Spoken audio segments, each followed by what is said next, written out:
Est-ce qu'il faut commencer le dessin sur tablette ou sur papier? Moi, j'ai changé d'avis très récemment sur la question, parce que jusqu'à maintenant, je disais que finalement, ça ne changeait rien.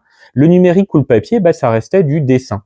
Mais aujourd'hui, avec les logiciels qui automatisent tellement de choses, finalement, on apprend moins en les utilisant. Leurs interfaces, elles sont vraiment conçues pour nous faciliter beaucoup trop la tâche.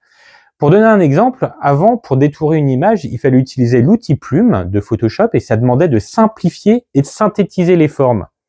Et c'était un vrai entraînement du regard parce qu'aujourd'hui, un clic suffit avec la sélection automatique et le résultat est là, mais l'apprentissage disparaît complètement. Donc c'est comme si au lieu de dessiner d'après référence pour apprendre à copier par exemple, j'utilisais directement un rétroprojecteur si vous voulez. Donc c'est pareil pour la couleur. Avec une IA, on peut transformer une ambiance sans qu'on ait besoin à réfléchir à la théorie des couleurs en elle-même.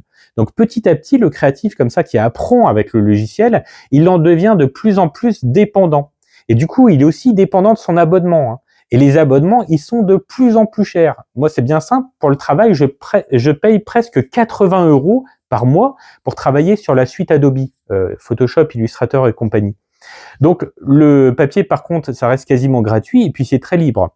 Il vous oblige à observer, à décider, à créer vraiment et sans qu'il y ait aucun raccourci. Donc, mon conseil, moi, c'est de commencer par le papier et puis d'ajouter dans un second temps le numérique, si vous voulez, mais de l'utiliser vraiment comme un outil et pas comme une béquille.